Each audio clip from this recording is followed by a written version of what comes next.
Last day of fitness. Puppy. All right, guys. So, last day of the week. Let's get after it. For your warm-up, you have tug of war until it falls out of your hand. Done. So, for the warm-up today, we've got a 2-minute Tabata of 3 different movements. So, I'm going to use a plate to hop to, but you can use a stair. You can use a couple books. A stair is probably your best bet. But what we're looking to do, so for those of you guys that aren't familiar, a Tabata is 20 seconds on, 10 seconds off. So you're going to work for 20 and then rest for 10. First thing, you're going to do a 2-minute Tabata of just hopping to a low object. So just bounding, trying to jump to that low object. Again, 20 seconds work, 10 seconds rest. You'll do that 4 times, so for 2 minutes. After that, you've got lateral hops. So you're going to have the same object and you're going to jump to the middle, across, same thing, trying to stay on your toes the whole time, so trying to bound. And then lastly, you've got single leg hops. So what you'll do is you'll do 20 seconds on your right leg, 20 seconds on your left leg, 20 right, 20 left, with that 10-second rest in between. So again, just some single leg hopping to that low object. That's going to get your heart rate up, and that's going to warm up your calves really well. After that, the rest of your warm-up, you're fired up, huh? Super fired up. So the rest of your warm-up is going to be 4 rounds. You're going to do a 10-second crow pose. You're going to do 10 shoulder taps from a bear crawl position. You're going to do a 10-second dead bug hold, and then you're going to do 10 bird dogs. So for the crow pose, what we're looking to do, excuse me. So for the crow pose, a couple things that we're looking for here. This is a way to practice your handstand balancing. So what we're going to do, we're going to talk about kind of the beginner version first, and then we'll have a little bit of an advanced version. Watch out. So what's going to happen, take your hands, put them just outside of shoulder width, and they're going to come down to the ground. From here, I'm going to bend my elbows a little bit, and I'm going to try and place my knees on my triceps. So I'm going to try and find this relationship right here. Depending on how long your arms are, how long your legs are, etc., you might have to widen out your hands a little bit or bring them a little closer, so it's up to you.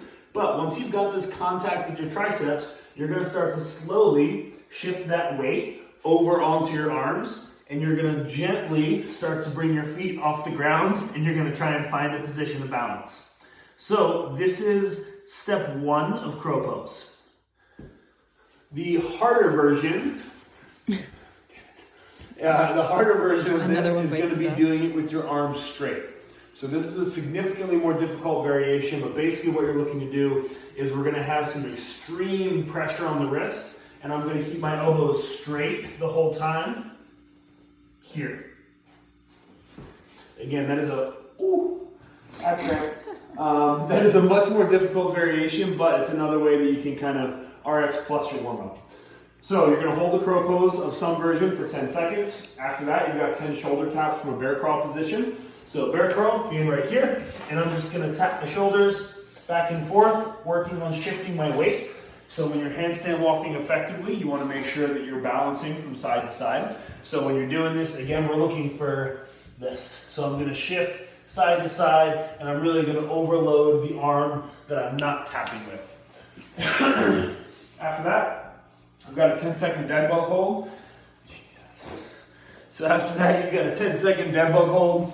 For that, all we're looking to do is, again, bring my knees as far into my chest as possible so that my tailbone comes up off the ground. And then I'm going to reach past my feet so my shoulders are off the ground. And this is going to be as hard as you make it. So really reach high, feel that stress in your core, and you're going to hold for 10 seconds. When you're done there, you've got 10 bird dogs. So 5 on each side. Again, bird dog, I'm going to find a tabletop position. Opposite hand, opposite foot gets nice and straight. Knee to the elbow, back out nice and straight. You'll do 5 on one diagonal and then 5 on the other diagonal. You're going to run through that 4 times. So after your 4th round, we've got our conditioning for the day. So for today's conditioning, interval work. So every 4 minutes for 5 rounds. So you're going to do a 20-minute clock for today's workout. In that 4-minute window, your goal is to complete as fast as possible a 200-meter run, a handstand walk of some variation, 10 to 20 push-ups, and another 200-meter run. So if you are going to do this, scaling this workout effectively so that you can be done around the 3-minute mark every round is what you're looking to do. So for the 200-meter run, that means that you're going to have to be able to run that under a minute. After that, you've got a handstand walk, and for the handstand walk, you're going to be doing anywhere from 25 to 50 feet, depending on skill level. And obviously you can scale that down as well, so you can go for 10 or 15 feet if you're still just kind of getting the mechanics down. After the handstand walk, you've got 10 to 20 push-ups, and then you've got another 200-meter run. So if we're looking at this realistically, 200-meter runs, you have to be under a minute for each of them, because that'll put you at about the 2-minute mark, maybe just under. And then you're gonna have about a minute to a minute and 15 seconds to get your handstand walk done and your push-ups done. So there's not a whole lot of time here kind of built in for the handstand and the push-ups. So you're gonna have to scale those pretty effectively. So what you're looking to do, again, the handstand walk should be largely done in 1 to 2 sets, so it should be unbroken. So pick a distance or pick a scale that allows you to do that. And then your push-ups, same thing. After the handstand walk, you should be able to get those done in 1, 2 sets at most with maybe a quick break. So, scaling options for all this stuff. So let's talk about the run first. Weather here is supposed to suck tomorrow, so you're probably not going to be running outside. It's supposed to rain all day. So you've got 2 options. You can do 80 mountain climbers, or you can do jump roping of some variation that's going to take about a minute. So a minute of single unders, a minute of double unders. The goal is to pick a number of reps that you're going to be able to do in about 45 seconds. So again, it's going to put you under that minute time frame, which is what you're looking for if you would be going for your run. So those are your 2 scaling options, 80 mountain climbers or about 45 seconds to a minute of a jump roping element. For the mountain climbers, again, just a reminder, that's going to be from a plank position, knees up, switching feet every time, 80 total, so 40 on each leg. After that, so for your handstand walk, got a couple scaling options. Number 1 is a wall walk. So you can do 1 to 2 wall walks if you have some space in your house or your apartment that allows you to not completely destroy your wall. So 1 to 2 wall walks will be your next option. I'll go over one of those in just a second here. You've got 10 to 20 shoulder taps is another option from a handstand position. And then you've got 5 inchworms to a plank position. So those are going to be kind of your 3 scaling options. So for the wall walk, what we're looking to do, you would start all the way from a prone position, laying on the ground. I'm going to do it a little different because our old baseboard's here. So you're going to start laying on the ground, and then you're going to slowly walk your feet up, walking the hands back until you come as close to the wall as you can get comfortably. Ideally, you're going to touch your nose to the wall the whole time, making sure that your belly stays nice and tight, and then you're going to walk back down nice and controlled as well. And you'll do 1 to 2 of those. Most important thing when you do those is that you don't overextend the midline. So the whole time you're really trying to pull down with the ribs, keep the belly tight, keep the butt squeezed. And you can go up as high as you can comfortably. So if you can touch your nose to the wall, that's great.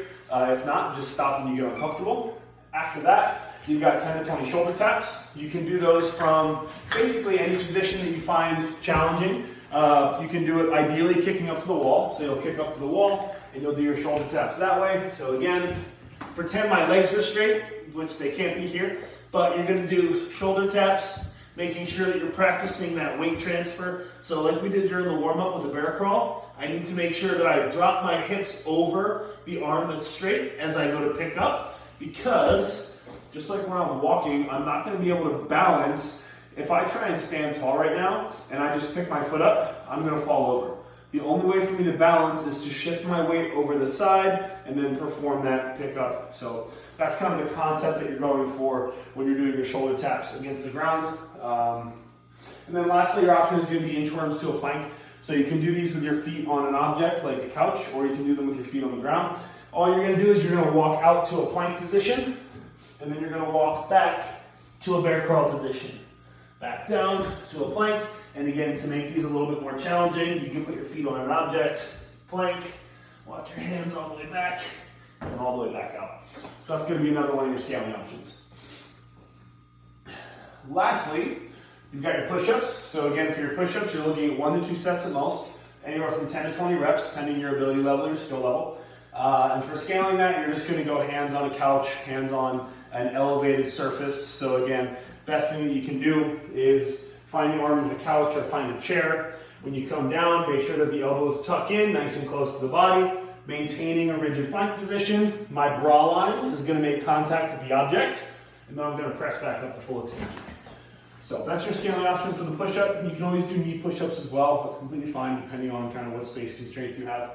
And then after that, you've got your run again. And you're going to scale that the exact same way you scaled it on the front end. So again, most important thing is making sure that